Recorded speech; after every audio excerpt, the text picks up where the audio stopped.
Self-development with tactics.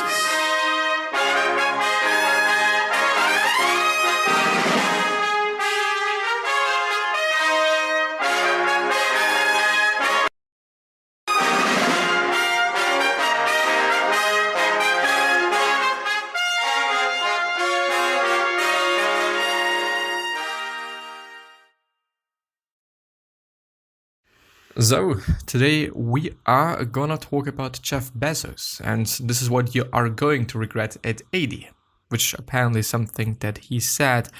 And as I'm just seeing right now, this is an article published in 2018, but it was updated July 20th, 2020. So it is a fairly new article, and yeah, we're gonna see. We're gonna see what it is all about. I do hope that the noise in the background isn't too much of a thing, but yeah, let's see what he's saying. It's not what you do and mess up, it is what you don't do that will plague you when you're old and looking back on your life. So says Amazon and Blue Origin boss Jeff Bezos. Now there's a quote: when you think about the things that you will regret when you're 80, they're almost always the things that you did not do. They are acts of omission. Very rarely are you going to regret something that you did that failed and didn't work or whatever, says Bezos in an interview with Axel Springer CEO Matthias Döpfner, published by Business Insider on Saturday. It's not only true of professional decisions, but also of life too, says the 54-year-old. He's actually 54, I didn't know that. Who is currently worth, well, probably right now he is not 54, but 56. Unless they've updated it, I don't know. Who's currently worth 130.5 billion according to Forbes. And I'm not just talking about business things, says Bezos. It's like I love that person I never told them. And 50 years later, you're like, why didn't I tell her? Why didn't I go after it? So that is a kind of life regret that is very hard to be happy about when you're telling yourself in a private moment that story of your life. Bezos is himself embodiment. What? Bezos is himself embodiment of that willingness to act. He famously left the Wall Street investment banking career to start selling books online with a little website called Amazon. In hindsight, it was a lucrative decision. At the time, however, Bezos and his wife Mackenzie were taking a risk, one that not everyone agreed with. I mean, of course, having a career at Wall Street is probably going to make you pretty good amount of money, but really in hindsight, it's been a good decision. It's been an amazing decision. He's an amazing businessman, and Amazon is doing just such a great job. It is insane actually, because yeah, I mean they truly understand the customer. They truly understand the people that are using Amazon, with Amazon Prime and Amazon Prime video and all of the things that they have started. They have really been able to to create products and services for people, and for people that actually want to have them. And it is insane, it really is. But yeah, let's see another quote. I was working at a financial firm in New York City with a bunch of very smart people, and I had a brilliant boss that I much admired, recalled Bezos in a commencement speech he gave at his alma mater, Princeton, in 2010. I do not actually know which college or university he attended. I went to my boss, well, it might actually be Princeton, but anyway. I went to my boss and I told him I wanted to start a company selling books on the internet. He took me on a long walk in Central Park, listened carefully to me, and finally said, that sounds like a really good idea, but it would be even a better idea for someone who didn't already have a good job. Bezos did think about the decision carefully. The logic made some sense to me, and he convinced me to think about it for 48 hours before making a final decision. Seen in that light, it really was a difficult choice, but ultimately, I decided I had to give it a shot, said Bezos in his speech. I didn't think I'd regret trying and failing, and I suspected I would always be haunted by a decision to not try at all. He explained. So he took the less safe path to follow my passion, and I'm proud of that choice, he said. In addition to that mindset, Bezos says having supportive and loving people in his life has helped inspire him to take risks.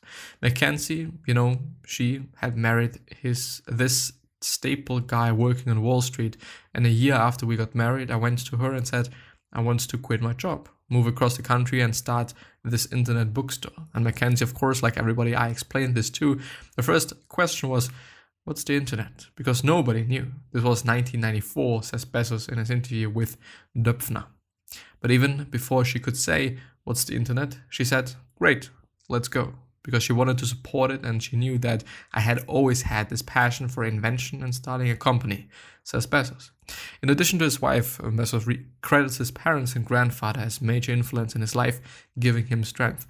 Now I actually remember that especially his grandfather really did play a big role in his life, teaching him quite a lot of things as far as I remember, which right now in hindsight, going back to my childhood, and actually going back to, because I kind of remember that I've already went through this article, as funny as it is, but I mean, I've went through so many articles. It is insane. It is really an insane amount of time that I've been spending with the podcast up to this point, but it's all been worth it, I would say, to some degree. Of course, it truly depends on how you think about it and how you're viewing it. But I think, it's quite been worth it. Anyway, I do think and I do question why, I don't know, it kind of seems to be such a cliche things in America that you learn so much from your, father or just, let's say parents in general, and also grandparents, but what did I learn?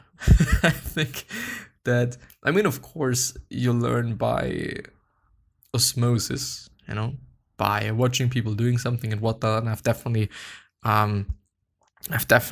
benefited from that, obviously. But yeah, directly learning something, I guess there wasn't quite something. Besides my mother putting such a great work ethic into myself, actually,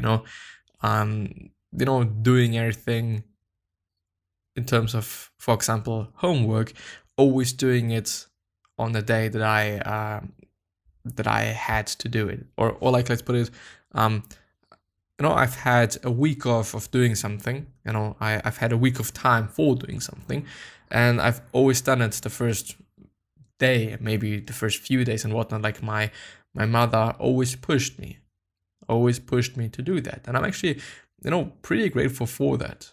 I do not want to necessarily say that it is the case right now as well, that I'm always doing it just ahead of time, quite, but I do it.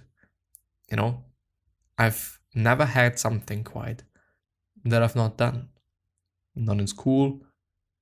Well, I haven't worked that much, but also not at work. There was nothing in school that I've not done, at least as far as I remember, unless I've forgotten about it, then obviously I haven't done it. But anyway, this kind of work ethic, this is something that I've learned, that I've gotten. Anyway, I won the lottery with my mom. Thanks for literally everything, Mom. My mom had me when she was 17 years old, and she was still in high school in Albuquerque, New Mexico, and this is in 1964. I can assure you that being a pregnant teenager in high school was not cool in Albuquerque, New Mexico at that time. And so it was very difficult for her, says Bezos. My grandfather went to bat for her, and then they tried to kick her out of school, and they are incredible. So the gift I had was I that had this incredible family. Feeling supported and loved afforded him the confidence to take bold actions. Bezos says, when you have loving and supportive people in your life, like Mackenzie, my parents, my grandfather, my grandmother, you end up being able to take risks, says Bezos. Because I think it's one of those things, you kind of know that somebody's got your back. And so if you're thinking about it logically, it is an emotional thing. And it is a brain thing. Like in the end, once again, the role that our mind plays our subconscious, our conscious, it is insane. It is just an insane thing. It surprises me, well, not necessarily every day, but really often that, that everything really is about your mind. Your physical well-being is about your mind, of course, because if you really think that you're having a fever, then you're probably gonna get one, or you're probably having one. It is such a fucked up thing. On one hand, on the other hand, you could also just use it to quote unquote stay healthy, probably. But I guess that this is, way more work than the negative part of it or the negative side of it. Anyway, it is insane. It really is. The connection between physical health and mental health. The thing is, you can be physically healthy, but if you're not mentally healthy, your life is still fucked. And I've been talking about that.